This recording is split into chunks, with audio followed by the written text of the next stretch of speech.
એક સંવાદના માધ્યમથી હું ડોક્ટર કપિલ વ્યાસ. આજે જે મારે તમને વાત કરવી છે તે પૌરાણિક ગ્રીસની વાત છે. અને આ એ વાત છે કે જે અત્યારના સમયમાં લોકો સંબંધોને કોઈ પણ વિષયથી માહિતી મળે, કોઈ પણ જગ્યાએથી માહિતી મળે અને આપણા સંબંધોને વિક્ષેપ પડતો હોય છે. અને માણસ કંઈ પણ વિચાર્યા વિના સંબંધો ક્યારેક પૂર્ણ કરી દે, અથવા તો એ વિશે ખોટું, ખરાબ અથવા તો ન ધારેલું વસ્તુ વિચારવા માંડતો હોય છે. એને આપણી સાદી ભાષામાં કહીએ મિત્રો તો એને કાન ભંભેરણી કહીએ, અથવા તો સોશિયલ મીડિયાથી અથવા અન્ય કોઈ પણ જગ્યાએથી આપણને એ પ્રકારના એ વ્યક્તિ વિશેના મેસેજ મળે અને આપણે આપણા સંબંધો, આપણા મિત્રો, આપણા સ્નેહીજનો સાથેના સંબંધો ટૂંકાવતા હોઈએ છીએ, અથવા તો તેના વિશે વિચારવાનો અથવા તો તેને જોવાનો આપણો નજરિયો મિત્રો બદલતા હોઈએ છીએ. તો આ જે વાત છે એ પૌરાણિક ગ્રીસની અંદર સોક્રેટિસ પાસે લોકો સલાહ લેવા આવતા.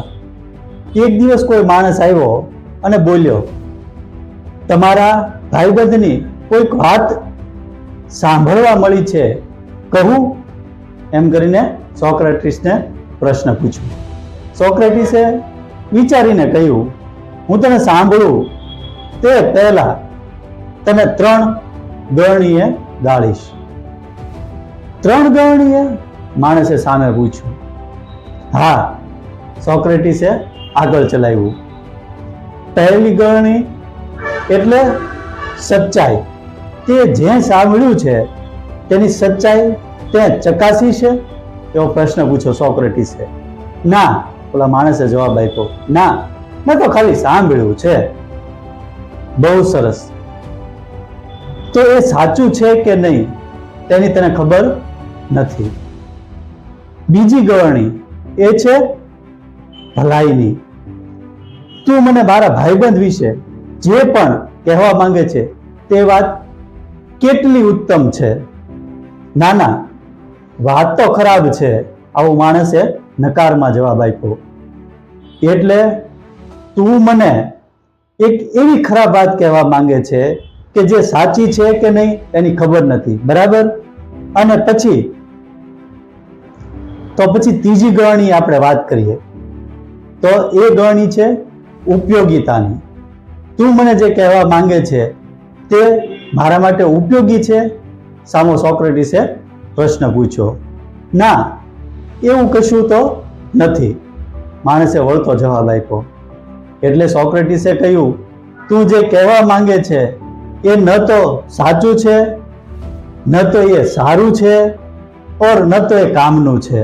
તો પછી તું મને આ શા માટે કહેવા માંગે છે? સૌને આ વિચારવા લાયક પ્રશ્ન સોક્રેટિસે કહ્યો છે.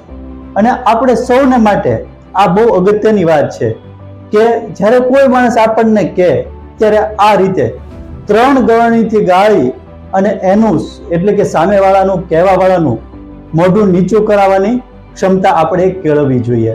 નહીતર મિત્રો કારણ વગરના આવા ત્રાહિત વ્યક્તિઓના કારણે આપણે આપણા મિત્રોને ખોઈ બેસીએ છીએ અને સાથે સાથે આપણા જે સંબંધો છે એની અંદર જોરદાર ટકરાવ આવી શકે છે. તો કોઈ પણ વસ્તુને સાંભળતા પહેલા 3 ગરણીથી ગાળી અને પછી સ્વીકારવાનો પ્રયત્ન કરવો જોઈએ, ચકાસવાથી ચકાસવું જોઈએ. માટે આ વાત આપ સૌને જો ગમી હોય તો લાઈક કરજો, શેર કરજો અને કોમેન્ટમાં ચોક્કસથી જણાવજો.